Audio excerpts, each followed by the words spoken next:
waxaan idinku tusayaa laba heshiis amba laba dhigaal oo markaa ka hadlaya heshiiskii u dhexeeyay dowladda Talyaaniga iyo dowladdii daraawiishta uu Sayid Maxamed metelayay iyo dokumentiga kale aad arki doontaan ee markaa heshiiskii u dhexeeyay dowladda boqortooyada Ingiriiska iyo dowladda daraawiishta. marka halkan laguma dhigin heshiis, waxaa la yidhi is-afgaradkii u dhexeeyay dowladda Talyaaniga iyo Sayid Maxamed 1905. marka waxay ahayd nuxurka haddaan u tago waa nabadayn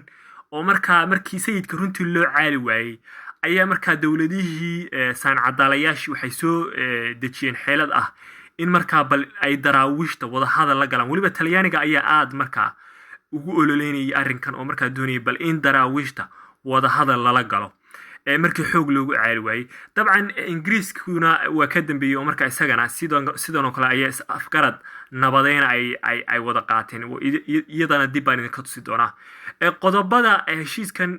is-afgaradkan u dhexeeyay dowladda boqortooyada Talyaaniga iyo dowladdii Ingiriiska oo Sayid Maxamed metelayay waxa ay ku koobnayd ilaa iyo 4 qodob. dabcan xogaha iyo qodobada heshiiska ku tixan mar kale ayaan ka hadli doonaa. waxaan doonayaa inaan ka horeysiiyo heshiiska buugga la dhaho taariikhdii daraawiishta, bal isagu heshiisyadan waxa uu ka yiri baynu ka horeynaynaa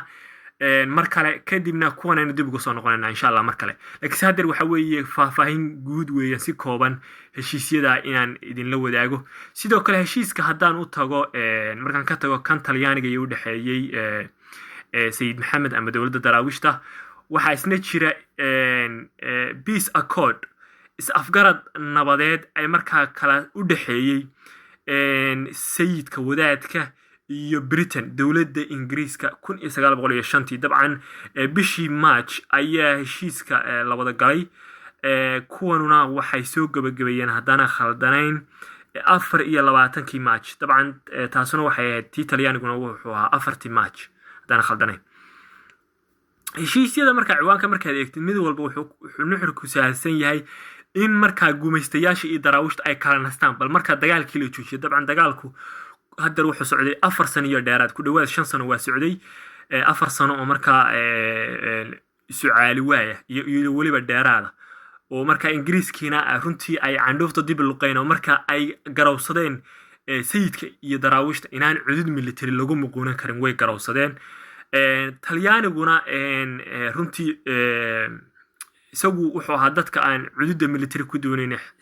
wixiisu intii 1912 loo soo gaadhiyaba ay xeelad siyaasadeed ay ku wajahneyd. markii 1912 la dhaafayna Talyaanigu cudud military buu sida Ingiriiska isku dayay isaguna inuu bal daraawiishta military ku muquniyo. heshiiskan markaa peace accord kan u dhexeeyay Ingiriiska iyo dowladda daraawiishta waxaa lagu eegayay bal nabadayn, laakiinse Ingiriisku mar walba nabad daacad ka muusan hayn. sayidkuna wuu ogaa, laakiin sayidku isagu wuxuu doonayay inuu ku gato waqti uu markaa ugu soo karaar qaato, waqti uu ku helo dhaqaale badan, cudud military, hub fara badan. markaa sayidku already wuu sii ogaa, waana sababta is-afgaradkan Ingiriiska iyo daraawiishta u dhexeeyay sayidku muusan laguma shirqoolin inuu berbera tago oo markaa hadduu sayidku tegi lahaa waa shirqool bay ahaan lahayd. laakiin sayidku nin waxaan ka caqli badan buu ahaa. ergey buu u diray. ergeyga markaa nabadda la soo qaadanaya Ingiriiska ee dowladda daraawiishta metelaya waxaa ka mid ahaa 1 Cabdullaahi Shixiri oo markaa dabcan nin habar jeclo aadan madoobaa. 2 Diiriye Caraale oo habar jeclo isla aadan madoobaa. 3 aadan cigaal oo markaa majarteen oo reer cigaal amba reer cigaal haddaan khalday iga raalihaada. 4 Macalin Maxamed Nuur oo markaa dhulbahantaha qabiilka Qayaada ka soo jeeday oo dabcan followers of the Sayid Maxamed oo markaa daraawiishta ka mid ah. nimankan markaa waxa weeye ergeygii markaa dowladda daraawiishtu ay u qaadatay in markaa ay metelaan heshiiskan ku metelaan markaa berbera loo diray oo markaa heshiiska ka soo saxay Ingiriiska magaalada berbera 24 March 1905. nabadii dabcan awalba nabadda daacad Ingiriiska ma Ingiriiska ayaa markii daba jabiyay faahfaahinta heshiiska iyo nuxuradiisana labada heshiisba mar kale ayaan ka soo hadlay. waxaan doonayaa marka hore inaan ku horeeyo heshiiska bal taariikhda daraawiishta iyo qaybta Soomaalida waxay ka qortay, kadibna kuwan gaaladeenu soo qaadan doona.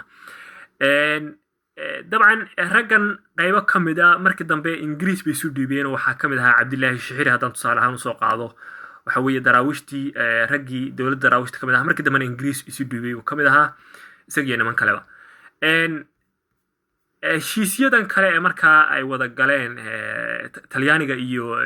sayid maxamed isaga ergey looma dirin waayo sayid maxamed baaba joogay oo markaa ergeyga talyaaniga soo dirsaday gobolka nugaal magaalada ilig ayaa markaa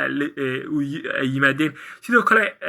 ninka metelaya talyaaniga ay usoo wakiisheen dowladda talyaaniga oo magaciisa la dhihi jiray bestalosa markuu kasoo degay ilig wuxuu arkay wixii ingiriisku daraawiishta ka faafiyey wax ka duwan oo ah wuxuu arkay dowlad kala dambayn leh wuxuu arkay niman dhowr kuna ilaa 2,000 haddaan khaldanayn oo markaa fardo wata kala nooca fardo sayidkuna markabka talyaaniga uu kasoo degayay xeebta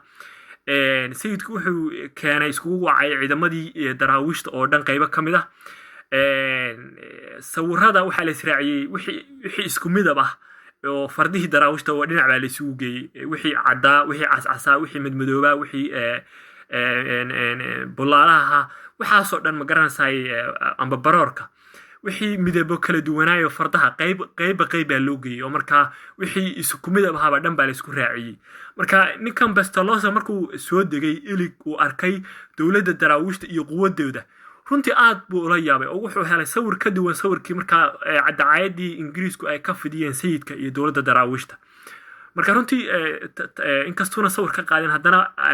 xogaha marka ay qorayaan taariikhdu meelo kala duwanba sawirka uu ka bixiyey sawir aad u cajaayiba ayuu ahaa ninkan markuu waddankiisa ku noqday heshiisyaduna marka waxay ahaayeen 3 geesood oo marka dhan waxay ahaayeen 3 qolo oo marka amxaarada marka dowladda xabashida dowladda ingiriiska iyo dowladda talyaaniga oo markaa iyagu nabadeynta ku jiray oo doonayay markaa bal daraawiish in nabad lala galo dhinacna waxa ahaa dowladda daraawiishta iyo shicibkeedii oo markaa iyaguna lalahaa nabad nala qaata intaa wixii ka soo hadhay waxa weeye dadkii gumaystayaasha heshiisyada la qaatay beelihii Soomaaliyeed ee markaa gumaystayaasha ku hoos noolaa iyaga cidi dhulkooda waxba kama weydiinin waayo nabadda cidda dowladda daraawiishtu ay kala gorgortamaysay waxay ahayd gumaystayaasha iyaga markaa dhulkooda haystay oo markaa tusaalehaan ingiriiska dhulku haysto daraawiishtu waxa ay nabadda kala hadlaysay waa dowladda ingiriiska oo markaa dadkii ku hoos noolaa ingiriiska soomaalida ku hoos noolaa cid iyaga dhulkooda wax ka weydiinaysay ma jirin sidaas si leeg talyaaniga dadku haystay iyo dowladda daraawiishta way macaamilayeen markan ay nabadda gelayaan oo markaa talyaaniga dadkii ku hoos noolaa waxba lagama weydiinin oo marka ergada talyaaniga baa toos soo dirsaday amxaaradana sidaas leeg oo ingiriiska iyo talyaaniga dabcan iyaga u cood qaadayay marka dadkii magaranayay dhahaa mar walba heshiis baan amxaarada aanu la galay gumaystayaasha runtii cod maysan lahayn matalaadna maysan lahayn oo mar walba xataa dowladda daraawiishta waxa mar walba la dhiilgareynayay dowladda ingiriiska iyo dowladda talyaaniga laakiin kuwa kale waxay iska ahaayeen dad raaciyada oo markaa ingiriiska iyo talyaanigu ay kala metelayeen taana heshiisyadan ayaa markaa inoo caddaynaya dabcan qodobada heshiisyada waxyaabaha xogaha ku qoran oo dhan iyagana mar gaara ayaan magaranayay ka warramaya